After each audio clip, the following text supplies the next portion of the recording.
Okay, so when you start GarageBand for Mac, you get this screen, and I'm going to start by creating a new empty project. Firstly, GarageBand is going to ask me what type of track to create: software instrument, audio, or drummer. I'm going to choose software instrument for this lesson. I can switch off this musical typing box, so we won't be using it in this first lesson.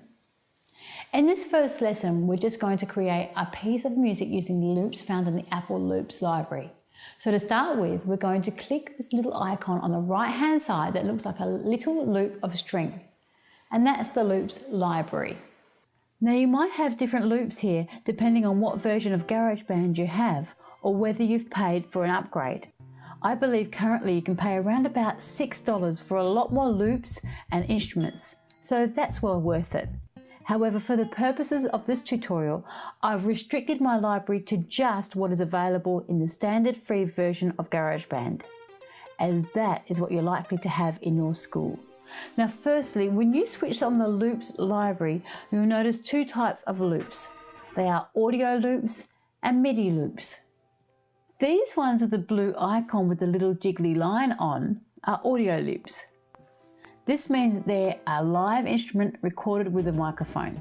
And this means that they might have the potential to sound better, however they can't really be edited that much.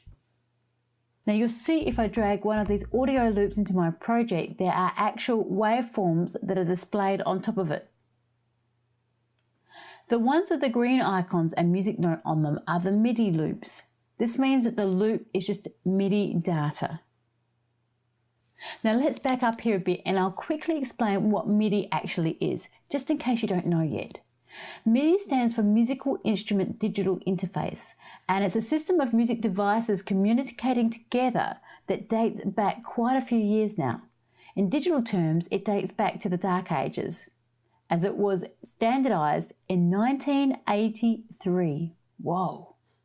Anyway, basically when you talk about MIDI data, what you mean is the file, or in this case a loop, tells the playback device to play a note at a certain pitch, at a certain volume, and at a certain time.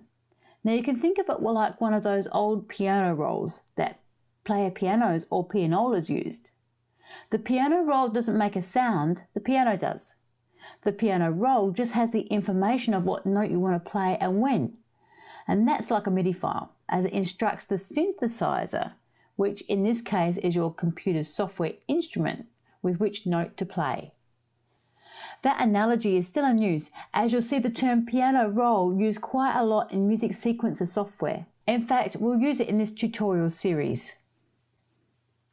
So if I choose a MIDI loop and drag it into my project, you'll see that the loop itself is green and that there are very small dots and lines appearing on it.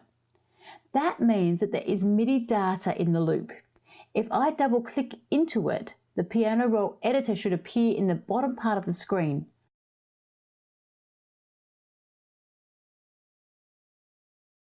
I can also shift to score mode if I wish also, to see what it looks like in notation. Okay, so it's pretty important that you and your students have an understanding of these two data types to work with GarageBand. That's the reason why when you go to add an extra track with this plus button here, it's going to ask you if you want to add a software instrument, audio, or drummer track. Let's ignore drummer for now and just choose software instrument or audio. I'm going to refer to software instrument tracks as MIDI tracks, as that is what they are. You'll notice that if I try to drag an audio loop into a track that has already been set up as a MIDI, then it won't let me, and it will bounce back. However, I can drag loops into empty space below my already created tracks, and GarageBand will create for me a track with the correct settings. Okay, so get your students to experiment dragging some loops from the GarageBand loop library just to see how it works. Now, let's start again and try to build a bit of a song. Let's delete those tracks I created so I can start fresh. You can delete a track at any time just by selecting it and hitting delete on your keyboard. Now I'm going to start with some drums. Can you see all these buttons at the top of the loop library?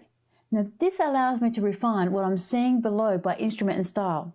So I'm going to hit all drums and I'm going to scroll down to see what's available. I'm going to choose MIDI loops today. You can have them choose audio ones if you want, but I'm going to go with MIDI so I can show you what's going on. So I've got a series of hip hop beats here and some southern rock drum beats as well. Today I might choose some hip hop. Of course, you can choose whatever you wish when you're doing this with your students. I think I like hip hop beat 2 as the basis, so I'll drag that into my window. Now you'll notice that because it's MIDI, I can double click it and I'll get the piano roll shown below. Now that loop only goes for 4 bars and I'll need it to go for longer.